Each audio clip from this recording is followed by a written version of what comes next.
గారికి, మన బీసీల దేవుడు అన్న కృష్ణన్న గారికి,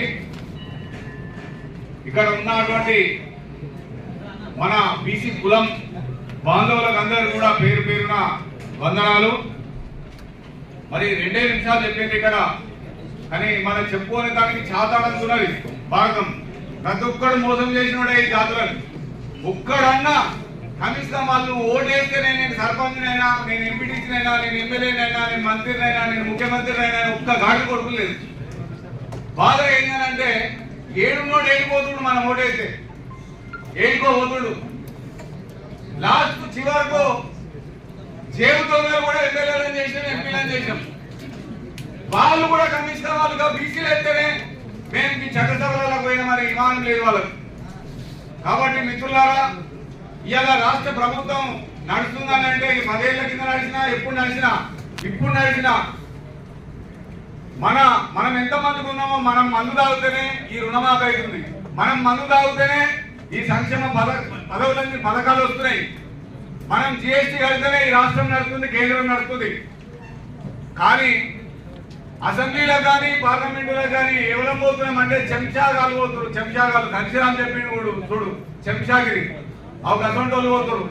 వాళ్ళు కమిషన్ కులం కోసం మాట్లాడుతున్నారు. భయ్ మా జాతరలో ఉండినావు లేక ఒకటి వేరు అంటే ఆయన ఏమంటుండే, అరే మీ ఉద్యమాలే వచ్చి చేపట్టి వచ్చిందా టికెట్, మా దూరాలు తలుచుకుంటూ వచ్చింది, మా పటేలు తలుచుకుంటే టికెట్ వచ్చిందా అని మాట్లాడుతూ. కాబట్టి దయచేసి మిత్రులారా, ఈ ఉన్నోళ్ళము పాండవుల మసోటోళం 5గురే. వాళ్ళ శ్రీకృష్ణుడు ఒకటి తోడు ఆర్కృష్ణ, ఆ శ్రీకృష్ణుని అవతారమే ఆర్కృష్ణ. కాబట్టి నేను ఒక్కటి చెప్పదలుచుకున్నా, బీసీల సమస్యల మీద చాలా మంది మాట్లాడేటోళ్ళు ఉన్నారు ఇక్కడ. కానీ కుల వ్యవస్థ గురించి గౌరవనీయులు ఎవరో మన రఘువీరారెడ్డి గారు ఉన్నప్పుడు చేనేత సహకార సంఘాలు, గొర్రెల కాపరుల సహకార సంఘాలు ఆర్కృష్ణ డిమాండ్ చేస్తే వచ్చిన ఇవన్నీ తాజీ టాపర్ సహకార సంఘాలు, మత్స్య సహకార సంఘాలు, నాయి బ్రాహ్మణ సహకార సంఘాలు, లాస్ట్ ఎస్సీలకు కూడా ఏది వృత్తి సహకార సంఘాలను పెట్టారు. ఈ సహకార సంఘాల వ్యవస్థను మొత్తం ఈ వచ్చిన 10 ఏళ్లలో నిర్వీర్యం చేసేసారు. 3 నెలలకు ఒకసారి మీటింగ్ ఉండాలి, 6 నెలలకు ఒకసారి జనరల్ పార్టీ ఉండాలి, 5 ఏళ్లకు ఒకసారి ఎలక్షన్ ఉండాలి. మొత్తం వీళ్ళ ఎలక్షన్లు అయితేనేమో 2 నెలల ముందు నోటిఫికేషన్ వేస్తారు. మరి బీసీ కుల వృత్తుల సంఘాలు అయితే 15 ఏళ్ళు అవుతుంది సంఘాలకు ఎలక్షన్లు లేక. ఒకనాడు 2003న సిద్దిపేటలో ఆర్కృష్ణ శిష్యునిగా అన్న వస్తుండు అని అంటే బీసీ విద్యార్థులు 8,000 మంది ఉంటారో మాకు లెక్క తెలియదు. కానీ బస్టాండ్ కాడికెంచాలి ఆర్టీఓ ఆఫీసు కిలోమీటర్ ఉంటుంది.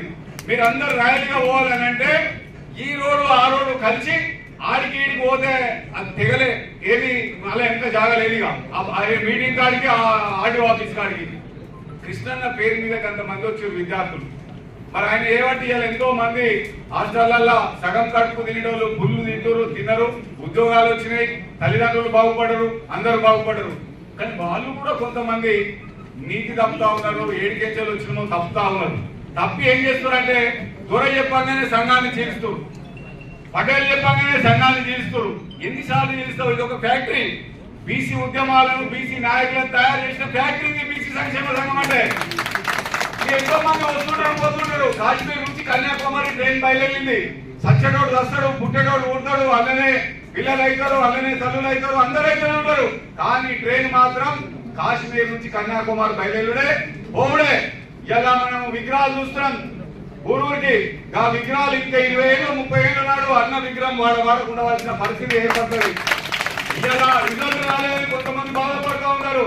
ఆ బాధపడే అవసరం లేదు. ఒక్కసారి ఆత్మ విమర్శన చేసుకుంటే నేను ఇదంతా ఎందుకు చెప్తున్నా అంటే, నేను మొన్నటిదాకా ఒక 3-4 ఏళ్ల కింద బై ఎలక్షన్ వచ్చింది దుబ్బాకల. అన్న పర్మిషన్ తీసుకొని ఎవడు దమ్మున్నాడు ఉంటే వాడిని గెలిపి తమ్మేదన్నాడు. అన్న పోయి ఒక నెల రోజులు ఉన్నాడు. 15 మందితో నామినేషన్ లేపించి అందరూ విడ్రా చేయించి నేను ప్రజల గొంతునైతా, నేను ప్రశ్నించే గొంతునైతా అన్నాడు వాడు వచ్చి. ఇక నిజమే కదా అని చెప్పి మేము ఆయనతో అందరం నచ్చి గెలిపించినమే. గెలిపితే వాడు పందిపోకాడు, ప్రశ్నించే గొంతు కాదు. ఈ పరిస్థితి ఉన్నది. కాబట్టి దయచేసి మిత్రులారా, మనమందరం కూడా మన జాతుల కోసం ఒక్క 24 గంటలలో 5 నిమిషాలు మనం పుట్టిన కులం కోసం, 5 నిమిషాలు మన బీసీ వర్గాల కోసం ఆలోచన చేసినట్టయితే ఈ భూమండలం మీద ఉన్నలో ప్రతి ఒక్కరు కూడా 2001లో తెలంగాణ ఉద్యమం వచ్చి కుల సంఘాలన్నీ నాశనం అయిపోయినాయి. ఆ ఉద్యమం ముంగట మన చిన్న చిన్న ఉద్యమాలన్నీ కూడా ఖతమైపోయినాయి. లేకుంటే ఎన్నడో అన్న ముఖ్యమంత్రి అయ్యేటోడు, ప్రధానమంత్రి రేస్ లో ఉండేటోడు. వాస్తవం ఇది చెప్తున్నా. ఏ రాష్ట్రంలో కూడా బీసీ ఉద్యమం ఇన్నేళ్లు నిలబడ్డ చరిత్ర ఇక్కడ లేదు. 29 రాష్ట్రాల కొత్త రాష్ట్రంతో 29 రాష్ట్రాలు ఎక్కడ కూడా బీసీ ఉద్యమం ఇన్నేళ్ల చరిత్రలో లేదు. ఇంతమంది పట్టించుకున్నా ఇన్ని హాస్టల్ పెట్టిన వాళ్ళు లేరు, ఇంత స్కాలర్షిప్ ఇప్పించిన వాళ్ళు లేరు. ఎవరైనా నా కొడుకేం చేస్తావు, నా బిడ్డకేం చేస్తావు అని అడుగుతాడు. కానీ పొద్దుగా లేవగానే అన్న పలానా హాస్టల్ కో అని ఒక రోజుకు ఒక లీటర్ అయిపోతుంది. ప్రతి హాస్టల్లో అన్న పెట్టిన పిల్లలు ఉన్నారు. ప్రతి హాస్టల్లో ఎవరికి ఎంప్లాయ్, ఎవరికి ఉద్యోగం వచ్చినా, ఎవరికి కడుపు నొప్పినా నొచ్చి వచ్చినా అన్న ఇస్తా ఉన్నాడు, అన్న చేస్తా ఉన్నాడు. కాబట్టి నేను ఒక మనిషిని వ్యక్తిగా నేను ఏదో చేస్తలేను. అన్న గురించి చెప్పాలంటే నేను పై సంబంధమే చెప్పిన. ఇప్పుడు ఇంకా 99% చెప్పేది ఉన్నది. కాబట్టి రేపు వచ్చేది ఎంపీటీసీ ఎలక్షన్, జెడ్పీటీసీ ఎలక్షన్ అయిపోయింది. ఈ ఎంపీ